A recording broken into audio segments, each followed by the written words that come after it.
Parabéns a vocês, parabéns especialmente a você, Negão, que eu vejo que agora aí já assumiu o controle e nós estamos aqui na torcida nos Estados Unidos para que você faça um bom programa aí também, viu? Muito obrigado.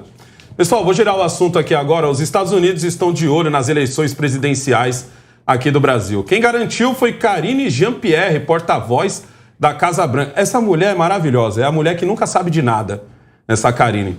Em declarações concedidas ontem, ela avisou que o governo norte-americano vai monitorar todo o pleito por aqui e não garantiu que Joe Biden vai reconhecer o resultado das eleições de forma imediata. Confira no vídeo.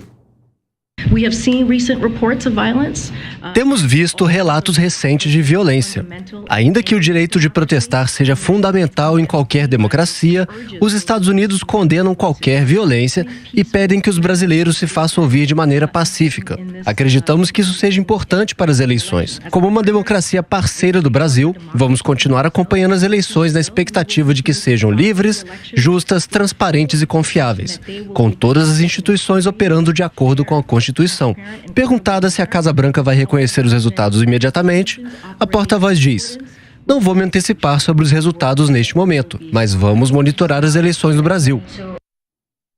Essa mulher, para quem não sabe, tem uma página no Twitter chamada Tradutor de Direita. Excelente essa página, eu indico a todos para saber muito do que acontece fora do Brasil. Na maioria das entrevistas dela, ela nunca sabe de nada. Ela dá uma aula de como falar e não falar nada. Não sei se é o próprio governo americano que pede que ela reaja desse jeito, não sei se é por causa das perguntas que normalmente que lá os repórteres pegam muito. Você acha que aqui o pessoal pega pesado, lá eles pegam muito mais pesado e ela dá sempre uma aula de como falar e nunca responder.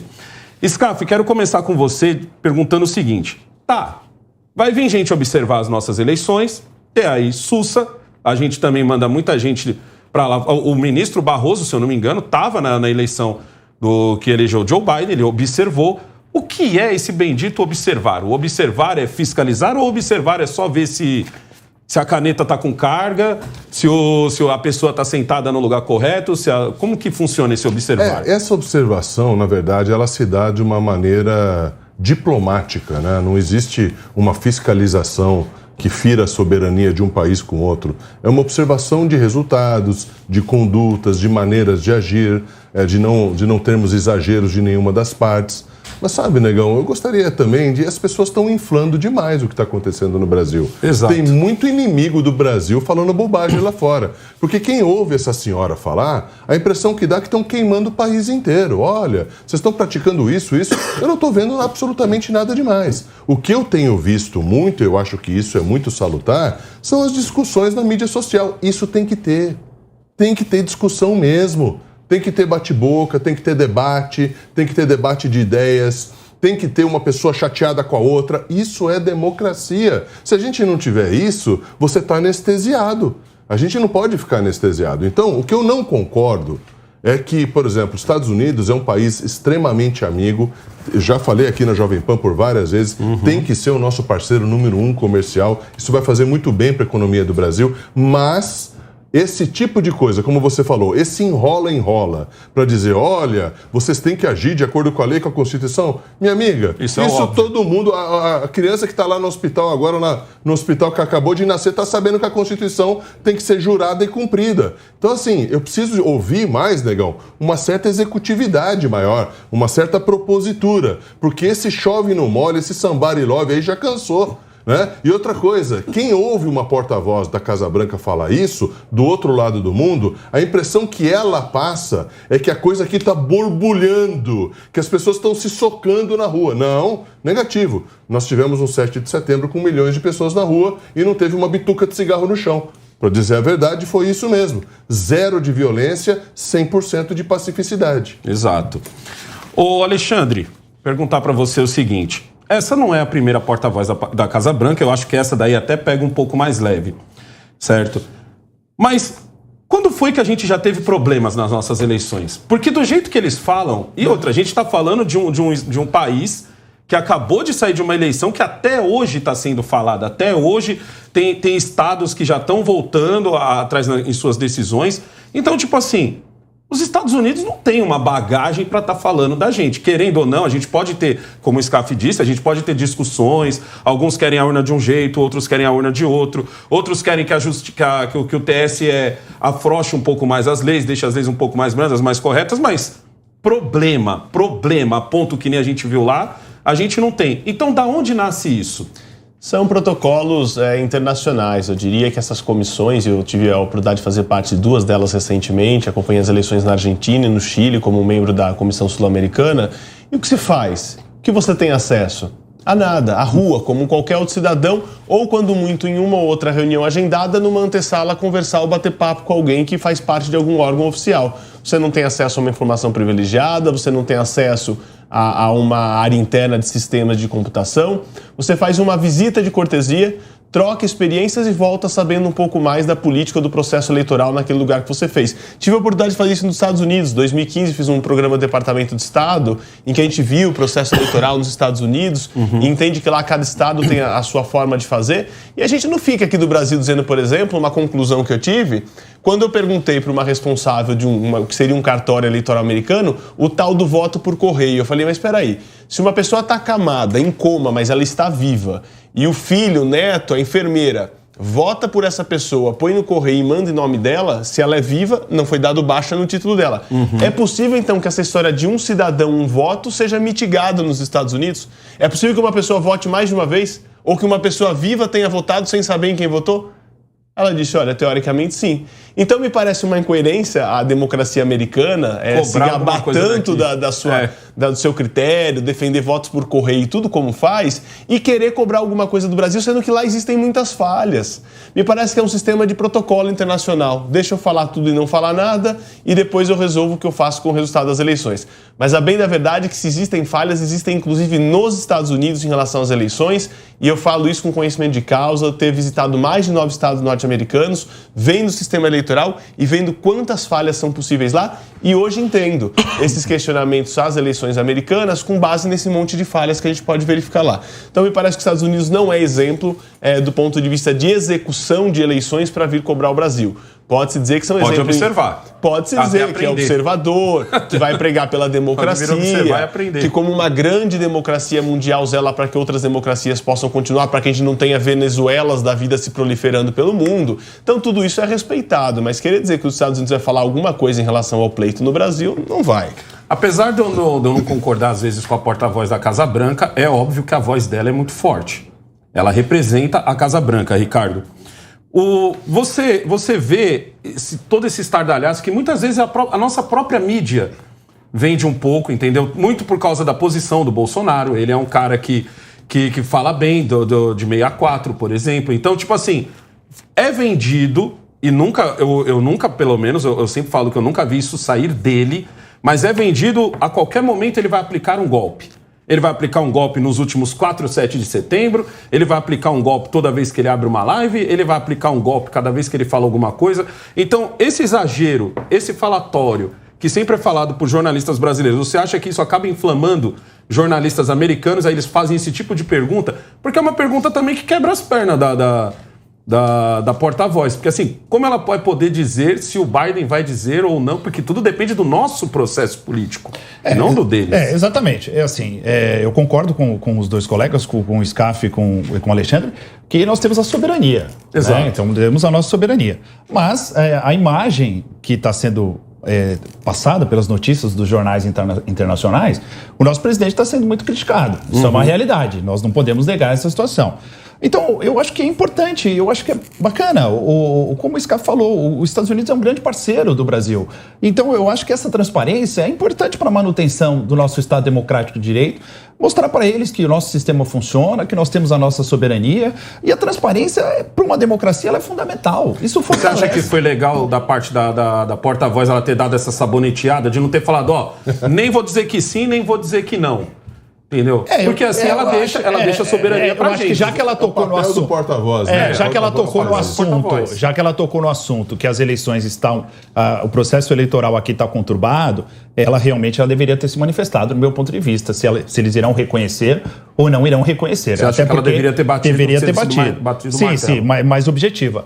Até porque o reconhecimento das eleições, do resultado das eleições pelos Estados Unidos, para nós é importante. Exato. É importante até para a convalidação do nosso processo eleitoral. Não que ele vai interferir na nossa soberania, mas pelos Estados Unidos, pelo fato dos Estados Unidos ser um parceiro nosso muito forte, isso é importante para nós. Exato. Monark. Você sabe uma coisa? Antes do Monark Pode falar. Queria complementar o que o Alexandre falou, essa meia bagunça americana, e é uma grande verdade.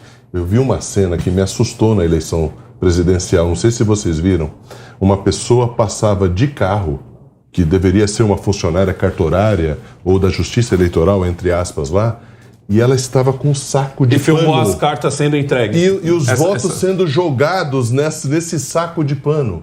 Quer dizer, onde já se viu uma coisa dessa? Um país mais rico do mundo, porque essa cena assusta, né, Monark? Quer dizer, é uma cena assim, como não pode haver fraude? Quer dizer, quem vai verificar se esse saco de pano não vai chegar todo rasgado lá? Ou se não vão abrir antes da hora? Quer dizer, essa é a fragilidade que o Alexandre acabou de dizer, né? O Monark, é vendido para o mundo que o Bolsonaro vai dar um golpe a qualquer momento. O que nós brasileiros vemos é exatamente o contrário. Nem o Bolsonaro não só não fala sobre dar o golpe, como não faz nada nesse sentido, como a gente está vendo uma justiça que está agindo até energicamente. Porque se a gente for olhar pela perspectiva não só dos nossos jornalistas, como dos jornalistas de outros países, dá a impressão que o Bolsonaro é o cara malvadão e o Alexandre de Moraes baixa a bola para qualquer coisa que ele falar. Nós, brasileiros, estamos vendo que é exatamente ao contrário. Entendeu? Sim. Como você não acaba sendo ruim. O que você acha? Por que isso está acontecendo? E por que nenhum jornalista americano, sei lá, confere a fonte? Tipo assim, é mesmo assim, irmão, que está acontecendo? Entendeu? Não, o que a gente tem que entender primeiro é que os Estados Unidos ele faz muito além de monitorar as nossas eleições. Eles monitoravam, inclusive, nossa presidente. Eles tinham escutas na presidente, foi revelado no caso do Snowden. Então, é legal que a gente tenha os Estados Unidos como um parceiro. Eles são o maior país do mundo em questão econômica. Mas ele é aquele chato que vem em casa e quer mexer na geladeira. Exatamente. Não, ele não quer mexer na geladeira, ele quer trocar todo o arranjo dos móveis. Os Estados Unidos não é bonzinho, gente. Existe um negócio que é a guerra híbrida. Existe muita inteligência americana aqui no Brasil propagando narrativas para enfraquecer a gente. Entendeu? Por que eles falam que o Bolsonaro é malvadão, e só agora, no fim do ano, agora tá chegando a eleição, saiu uma notícia no New York Times falando que o Supremo, o Alexandre de Moraes, tá ignorando, tá passando da linha. Mas o Bolsonaro é atacado todo dia. Por que ele é atacado? Porque quem está no poder nos Estados Unidos, o establishment político americano, tem conexão com um certo establishment político brasileiro e eles fazem um jogo político internacional, entendeu? Você não acha que é um pouco porque o Bolsonaro parece o Trump? Sim. O Bolsonaro é um Trump sem grana. Sim. É um Trump pobre. Legal, se eu pudesse fazer uma consideração em relação a isso de golpe e desmistificar um pouco. As pessoas ficam falando de golpe, e isso o presidente Bolsonaro, por mais que golpe seja uma coisa não adequada, é por isso que se questiona o lado negativo disso, mas ele devia entender isso como um elogio. Sabe por quê? Porque só dá golpe quem mobiliza muita gente. Então, se falam que ele pode dar golpe é porque sabe a quantidade de pessoas que ele pode mobilizar. Foi visto aí no 7 de setembro. Então, esse é o primeiro fator. E o segundo que eu digo que o presidente Bolsonaro não vai dar golpe, porque ele é militar e sabe muito bem que num golpe, quem comandaria o país não seria ele, seria alguém de alto escalão do generalato. Ou seja, se falasse que o Mourão estava tentando dar um golpe com o Bolsonaro faria sentido. Não existe, o Bolsonaro só está no poder porque existe a democracia. Ele só vai continuar no poder pela democracia. Exatamente. Se fosse dado um golpe, um general assumiria o país. Então não existe a possibilidade do Bolsonaro querer dar golpe pelo simples fato que ele não continuaria na presidência da República. Mas até você falar isso, e a gente que entende disso, Alexandre, a mídia bombardeia as pessoas que não têm conhecimento profundo sobre o assunto e a palavra golpe ela fica banalizada. Você analisou da maneira correta, Alexandre, mas essa maneira correta versus 400 jornais da velha mídia que não estão aguentando com a tia do Zap, isso aí parece que é verdade e não é. Entendeu? Então a tua narrativa é correta, ela é fundamentada, ela é jurídica e tem os mentirosos de plantão que ficam plantando narrativa num governante legitimamente eleito. Você vê... Eu tenho uma pergunta para vocês todos aqui, rapidinho. Quando o Supremo manda prender empresários por uma desculpa por uma notícia, por um factoide, uma parada besta de gente conversando frustrado no WhatsApp. Exato. Manda prender. Ele mexe em toda a campanha política do presidente, não deixando ele usar certas imagens, não deixando a Michelle aparecer. Quando a gente tem um sistema judiciário fazendo isso, ele já não deu um golpe? Isso já não é um golpe? Ricardo. Eu entendo que assim, eu já conversei sobre isso aqui. A questão é a seguinte: algumas falas anteriores e a forma que às vezes o presidente se porta, ele dá a entender essa situação. E eu acho que eu percebo que o presidente melhorou com o passar do tempo, mas o que acontece? Muita gente o enxerga ainda com aquela narrativa anterior. E aí tenta abraçar essa situação e fica assustada com um eventual golpe. Eu também creio que isso não irá acontecer, apesar eu já acho que o problema do Bolsonaro muitas vezes é a forma como ele se porta e não o jeito que fala, às vezes fala mais do que deveria falar, mas eu creio que também não seria o caso de um golpe. Eu tenho um pensamento que eu tenho uma coisa que eu sempre falo que eu queria que você comentasse em cima disso. Eu sempre falo isso quando eu falo para o público bolsonarista. Certo? Eu sempre olho nos meus vídeos e digo assim, o Bolsonaro nunca te vendeu um golpe. Quem te vendeu um golpe foi o pessoal de esquerda e depois quem fortaleceu essa narrativa foi o pessoal da imprensa. A esquerda faz sentido ela vender esse golpe, porque era um ano de eleição e tal, e você vai jogando o que tiver nesse cesto.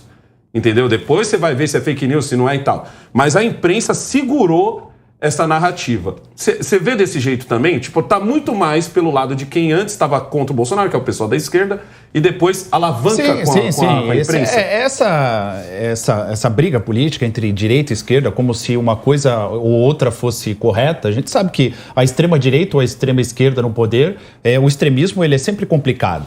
Então, eu creio que isso acaba inflamando-se, mas eu acho que acaba inflamando justamente em decorrência da postura que muitas vezes o presidente tem.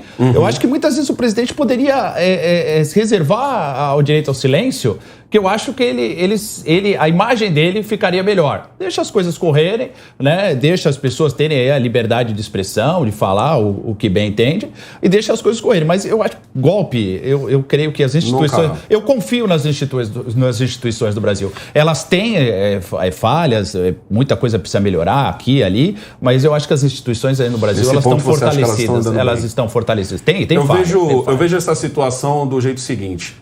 Se o Bolsonaro perder para o Lula, o que sinceramente eu duvido, eu vejo ele passando a faixa sem problema nenhum. Eu não vejo nenhum golpe. Eu não vejo que as pessoas irão para as ruas querer... Eu vejo protestos. Protestos irão ter e não serão poucos. O Lula não enfrentará um governo de paz e amor. Nos próximos 6 meses, de janeiro até julho, ele enfrentará muitos protestos. Mas se tem uma coisa que o 7 de setembro mostrou, e as últimas manifestações dos últimos 4 anos, foi que a manifestação do lado direito ela é uma manifestação ordeira. Sim, às vezes a gente xinga quem a gente não está gostando, sim. Às vezes a gente acaba colocando um pouco mais de nervos em cima da coisa, sim, mas no final das contas não tem nada roubado, não tem nenhuma porta quebrada, não tem nenhuma loja invadida, não tem nenhuma estátua queimada. Certo? O que a gente sempre acaba ganhando... Eu digo a gente porque eu acabo participando dessas manifestações também. Bom, 3h04 da tarde...